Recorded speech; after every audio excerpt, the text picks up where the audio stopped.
Hello, dear students. I am Samir Velankar. I welcome all of you to this another video of graph data structure. In this video, we will be learning to traverse a graph. The topic is graph traversal.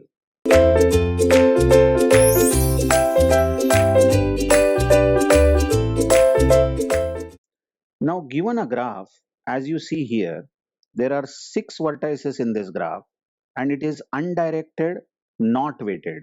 There are no weights to the edges, as you see. None of the edges are having weights and none of the edges are having direction. So this is undirected and not weighted graph. Now we want to traverse this graph. By the way, you already know meaning of traversal. We want is we want to go to every vertex of the graph and we want to print the information stored in that vertex. Here, typical information is the vertex number. But remember, traversal means reaching or visiting every vertex exactly once. We don't want to print any vertex more than once. Neither we want to miss out any vertex. Now there are two ways in which the graph can be traversed. Like there are three ways in which trees can be traversed. Binary tree I'm talking about. Binary tree can be traversed in order, pre-order and post-order. Like that, there are two methods by which you can traverse a graph. First method is depth first search DFS traversal and second is breadth first search BFS traversal. Of course, I have not written the algorithms of DFS and BFS in this video. We will be just looking at the procedure. We can use this procedure manually to trace the DFS or BFS of the graph. Let's consider this graph containing 6 vertices. What will be the procedure for DFS, depth first search? Let's see. Now, typically we start traversing the graph from vertex 1, but there is no such rule, remember. You can start traversing the graph from any vertex because graph is not characterized with some root node or topmost node. So, some beginner, some person who is tracing DFS can even start saying that sixth vertex is from where I will start traversing the graph. But in our examples, we will be always traversing the graph from first vertex. What we do is we go to the first vertex and we visit it. Now, by visit, what we mean is we process it. By the way, by process, what we mean here is that we will print it. So, the DFS traversal is going to print first vertex as vertex 1. Now, once we print the vertex 1, we mark that vertex as visited. A typical tick we put. But in computer science, there is nothing called tick.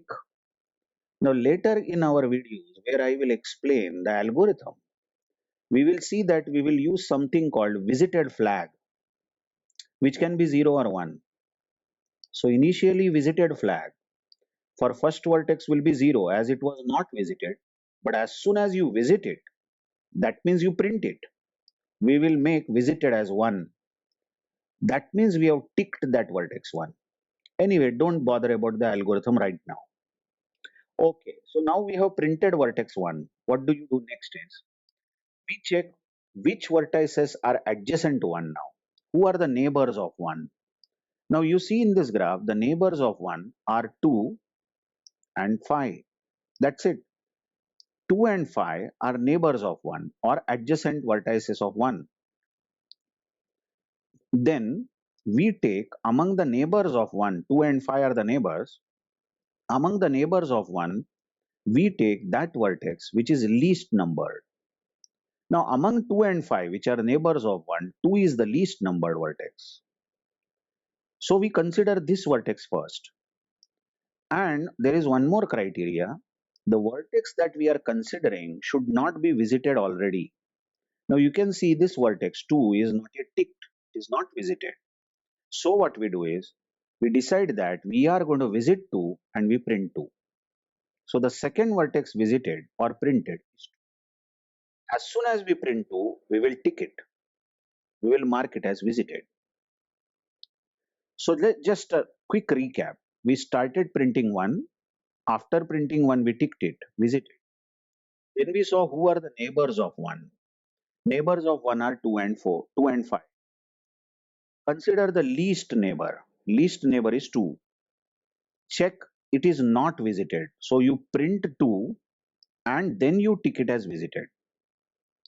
Now comes the fun part.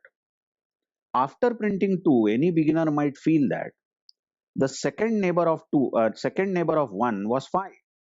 So after 2, 5 should get printed. But there is where depth comes into picture.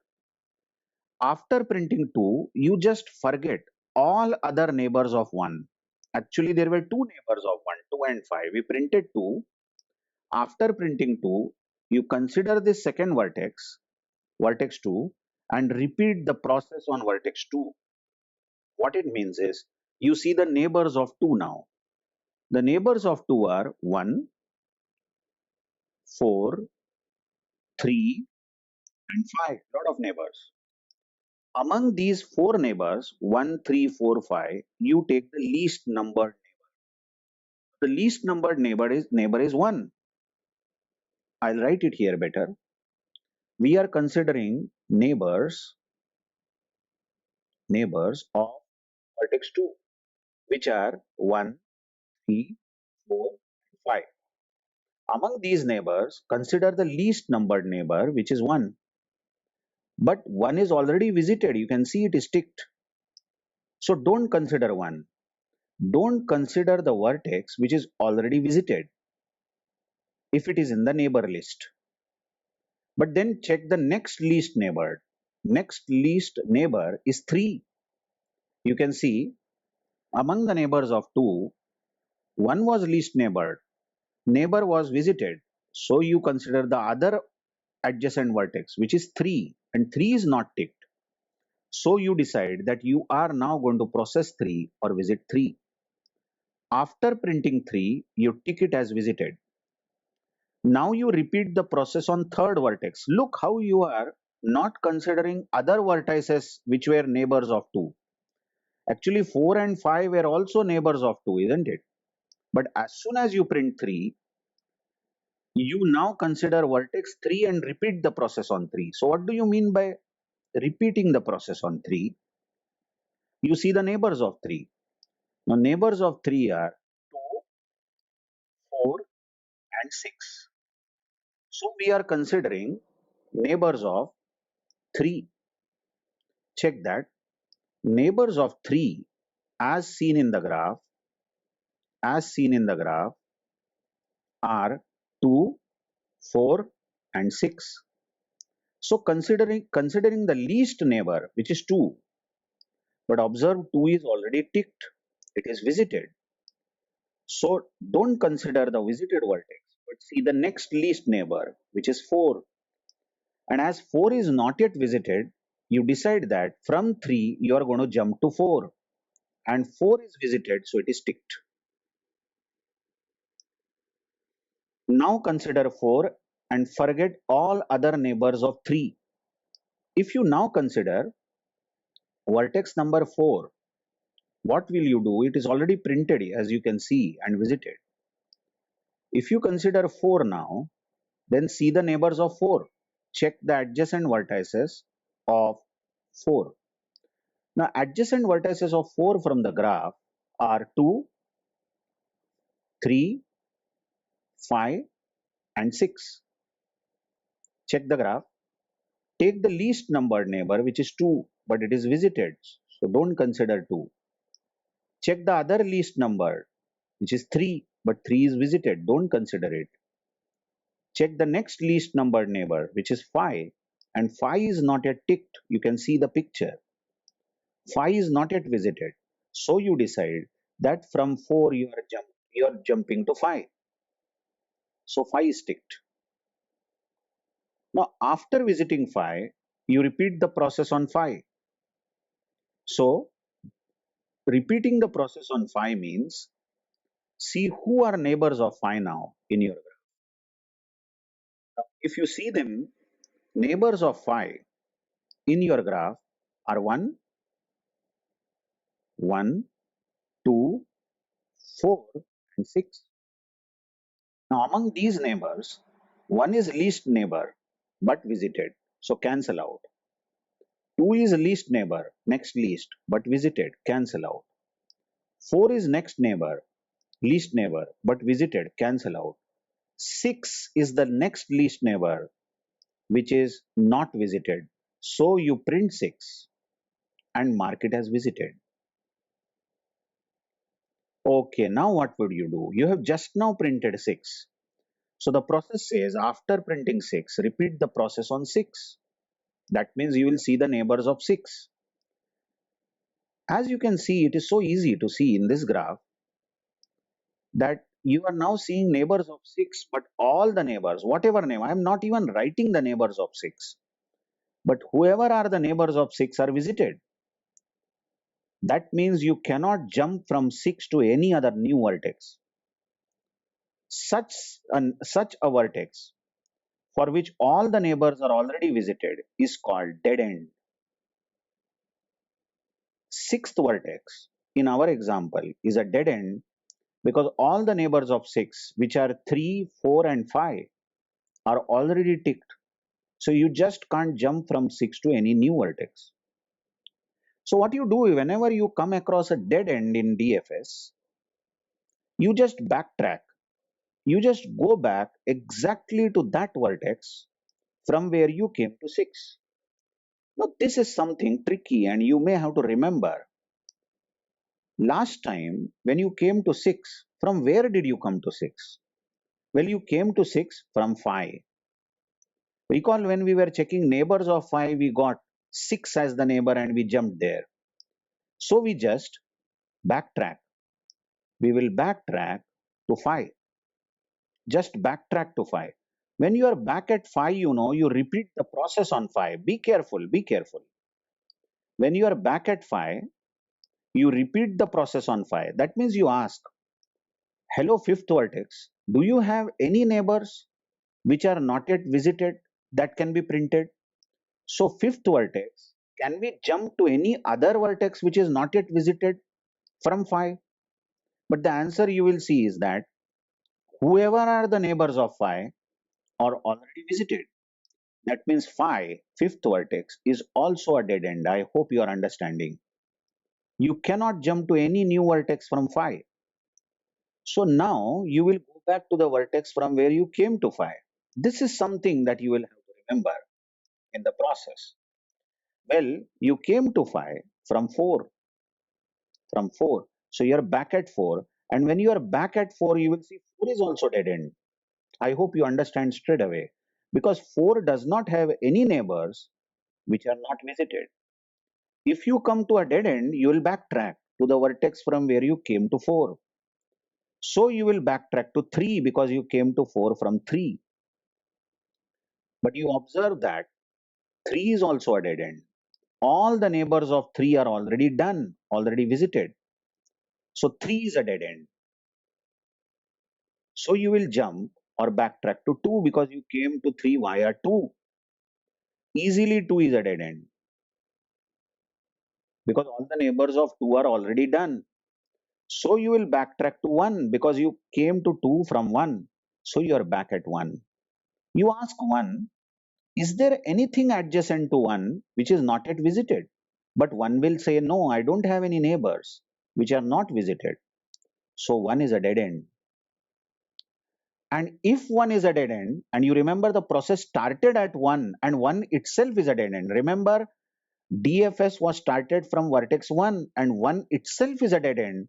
Then DFS halts, stops. So the output of this DFS is 1, 2, 3, 4, 5, 6. Okay, let's see. I'm drawing the same graph. 1, then 5, then this will be too good. Let's see what I am up to and why I am drawing this graph again. This was the graph given. Here was the vertex 6 and these were the adjacencies. Now just imagine 1 is also adjacent to 7. I'm just extending the graph. 7 is adjacent to 8, and 8 is adjacent to 1 and 7. This is the graph. Now, what would be the DFS? Have patience, just check the DFS. We'll start printing 1, mark it as visited. Then see the neighbors of 1. Who are the neighbors? Neighbors of 1 here are 2, 5, 7, 8. 4 neighbors. We consider the least neighbor, and least neighbor 2 is not yet visited. So you will print 2 and mark it as visited. Now you be with 2 and you repeat the process on 2. Forget about all the other neighbors of 1. So if you visit 2 now, if you process 2, who are the neighbors of 2? Just check, neighbors of 2 are 1, but it is already visited. 3, yes, this is the least number neighbor among 4 and 5.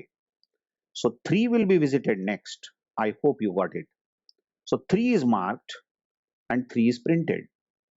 Similarly, from 3, you will go to least numbered neighbor, which is 4. 4 is done. From 4, the least numbered neighbor is 5, which is not visited. 5 is done. From 5, the least number neighbor is 6. 6 is done, but 6 is a dead end. No neighbor of 6 is now pending. So you will go back to 5. You will be back at 5. 5 is a dead end. You can see all neighbors of 5 are already done. So you will be back at 4. 4 is a dead end. Back at 3. Check that 3 is also dead. 2, 2 is a dead end. Back to 1. Now, importantly, 1 is not a dead end. When you will come back to 1, you will ask 1, do you have any neighbors pending that we did not consider last time? Now, among the 4 neighbors of 1, which were 2, 5, 7, 8, 2 and 5 are visited, but the next least neighbor is 7. So we will visit 7 and we will print it and mark it as visited. Now we repeat the process on 7, and least number neighbor of 7 is 1 and 8, but 1 is visited. So 8 will be visited. 8 is marked. But now 8 is easily a dead end. All neighbors of 8 are visited. So you will be back at 7. 7 is a dead end. Among all the neighbors of 7 are done. And you will be back at 1, backtrack at 1. But 1 finally is dead end. And the process started at 1. So DFS ends. This is the DFS traversal of the given. I hope you got this, got the idea of DFS, how DFS works. So let's see, before we see BFS, let's see DFS on this graph. This is a directed graph. Every edge has a direction, but there are no weights. So this is directed and not weighted graph. And let's do DFS. Let's not concentrate on BFS here. What is the DFS output of this graph? Let's see. Start at 1, print 1. Mark it as visited. Keep checking. Now after printing 1, see the neighbors of 1. Now the neighbors of 1 are easily, because 1 is adjacent to 2, there is a directed edge and 3. So among these neighbors, we will be taking least numbered neighbor, which is 2. And then we will forget about other neighbors of 1, but we will mark 2 as visited. As you see, we will mark 2 as visited and repeat the process on 2. So if we repeat the process on 2, what do? We see the neighbors of 2, isn't it? Is 2 adjacent to any vertex? You can see 2 is adjacent to absolutely no vertex, because there is no directed edge from 2 to any other vertex. So 2 does not have any neighbors. Although other vertices are adjacent to 2, but 2 is not adjacent to any vertex. Then easily 2 is a dead end. And what do you do whenever you encounter a dead end? You simply backtrack to the vertex from where you came to 2, isn't it? You came to 2 from 1. And when you are back at 1, you ask the vertex 1, okay, do you have any vertex which is still pending and is in your neighbor list? Yes, one will say 3 is my neighbor. And now among all the neighbors, this is the least numbered which is not yet visited.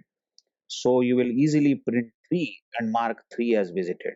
I hope you are getting DFS very well. Now what? After printing 3 and marking it as visited, we will process 3.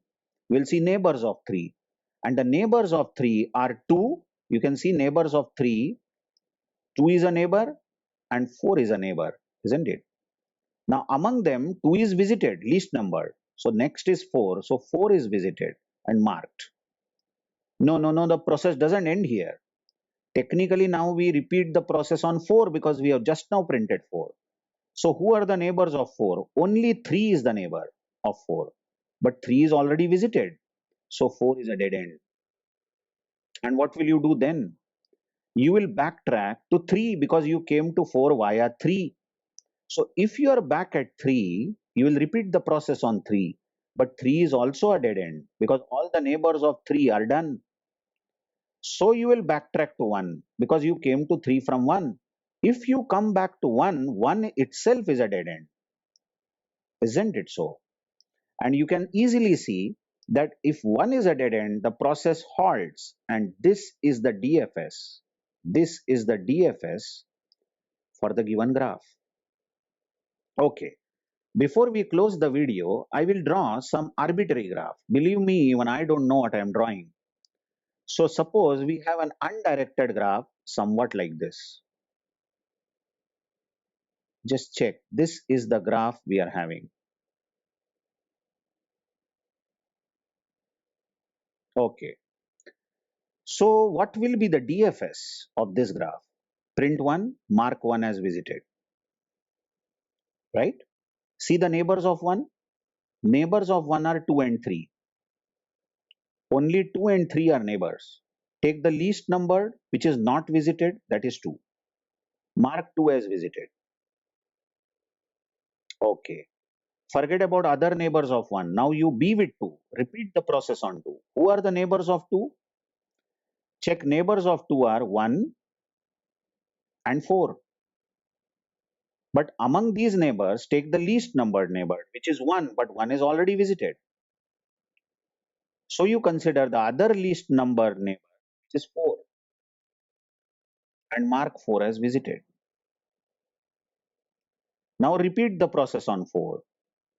Among the neighbors 2, 5 and 6, see the neighbors of 4, 2, 5, 6. 5 will be visited because it is least numbered and not visited. Mark 5 as visited. Clearly now when you repeat the process on 5, 5 is a dead end. You cannot jump to any non-visited vertex from 5. So you will backtrack to 4. Well, after backtracking to 4, you can go to 6, you observe. Among the neighbors of 4, 6 is pending. So 6 is visited next and marked as visited. Once at 6, 6 will take you to 3 because the neighbors of 6 are 3, 4, 7, 1. Properly reading it, neighbors of 6 are 1, 3, 4, 7. But one least numbered is visited. Then, neighbors of 6. We are talking about neighbors. Neighbors of 6 are 1, 3, 4, 7. 1 is visited, 3 is not visited. So we will visit 3 and mark it as visited. Needless to say, 3 is a dead end. All the neighbors of 3 are done. Neighbor of 3 is 1, which is done. Neighbor of 3 is 6, which is done. So we will backtrack. Where will you backtrack from 3? Yes, backtrack to 6. You came to 3 from 6. But when you will be back at 6, you will see 6 is not a dead end. There is one neighbor of 6, 7, which can be processed. So we mark 7 as visited. Clearly, when you repeat process on 7, 7 is a dead end. So you backtrack to 6 because you came to 7 via 6. When you are back at 6, you will see that 6 is dead. All the neighbors of 6 are done. And you recall you came to 6 via 4.